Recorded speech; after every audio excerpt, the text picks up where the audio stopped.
This section begins a regional history of the Danubian Basin and the surrounding mountainous countries that eventually formed. As I discussed briefly in the geography section, this region had been continuously inhabited by human populations for thousands of years. Under the Romans, the Danubian Basin was known as the province of Pannonia, and what we think of much of Romania today was the province of Dacia. There were a series of Roman fortresses along the Danube, and this area was known as the Limes Germanicus, and this is where the Roman Empire's Central European boundaries were located, and they had small fighting forces from this area. Eventually, the Roman Empire is going to go into decline and move to the capital of Constantinople, which is today Istanbul, in Turkey. The Roman Empire doesn't fully collapse. It changes it into what we think of as the Byzantine Empire, or Byzantium later on. But what happens in Central Europe is a series of competing tribes fighting for control of this basin. And as we discussed earlier, the basin is very important because it's this rich agricultural region, a very good climate. So various tribes had been fighting in this region. At some point in the 5th, 6th century, there is the arrival of different Slavic tribes into the region, heading south towards the Balkan Peninsula. And these tribes, again, there's going to be various claims. There's going to be Turkish competition, or Turkish-speaking peoples, the Kumans and the Avars competing in this region, and various Slavic tribes.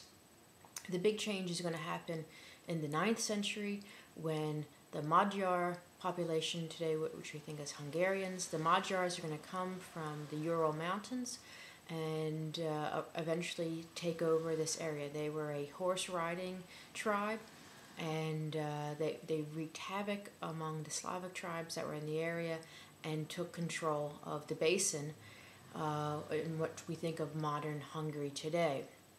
And this happened in the 9th century, beginning in 899, and then they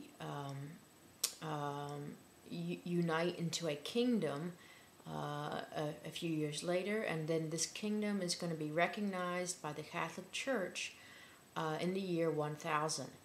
And the Hungarian king is going to be given a crown by the Pope, and we see the arrival of Catholicism in the region, and a chance for the Catholic Church to find some dominance in this area.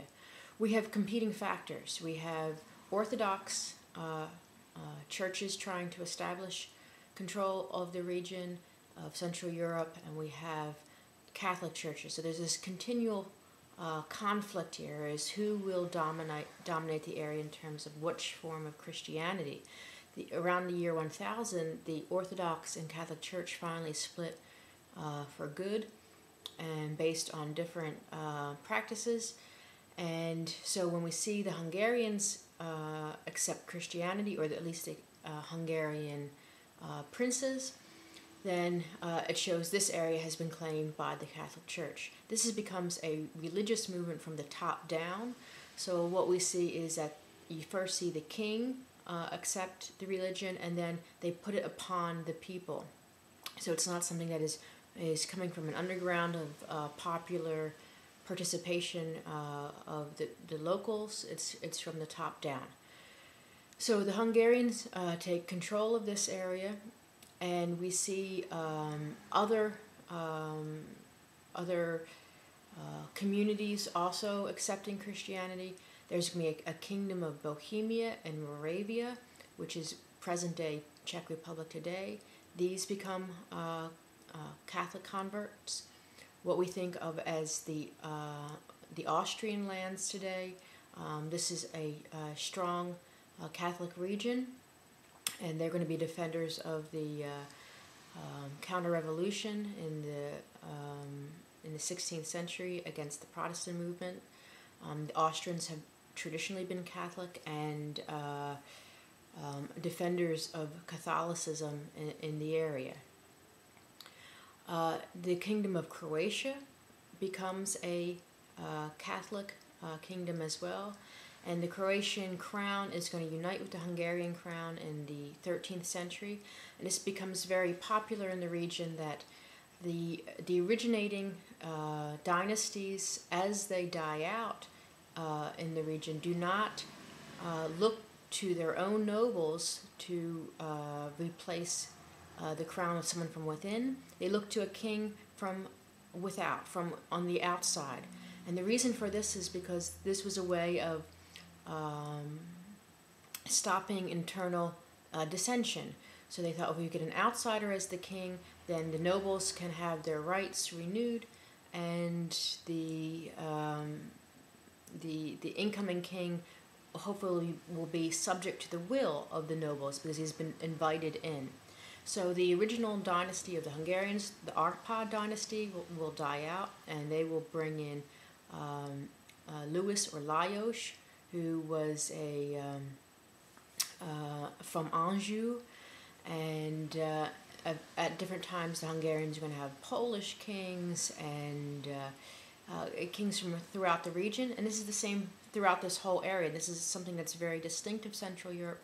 The Polish crown's going to do the same thing. They're going to look for kings from outside. This is a way to maintain noble rights. And this is what happens when the Poles united with the Lithuanians as well. So Bohemia, Moravia, what we think of Austria today, Croatia, Hungary, these are the Catholic regions of the area. Further east, things become more mixed. Romania is going to be a stronghold, eventually become a stronghold of Orthodoxy. And when the Protestant movement comes, this is also going to be in the Transylvanian region, is going to be a region where freedom of religion is much more relaxed, and there's going to be a very strong Calvinist presence and a unique what they call Eastern Rite Catholics in the southwest Ukrainian region today, that Subcarpathian region. So this is a mixture of Catholic rites with Orthodox practices, very unique to the area. And today this group still gives allegiance to the Pope, although it's very much the rituals are very similar in many ways to an Orthodox church. Farther south in the Balkans, we're going to be discussing a little bit later that this becomes generally a more Orthodox region, and it's also going to have a Muslim presence, and we'll discuss how that happens. So in the Middle Ages, we have strong nobility in this region with weak kings, and this is going to be something that's going to be maintained for a very long time. There are competing dynasties in the area, and eventually this area is going to be under the influence and under the domination of the Ottomans. And this becomes the defining moment for the history of many Central European nations, about whether they were able to defeat the Ottomans or what happened during the Ottoman reign. And that's what will be in our next section.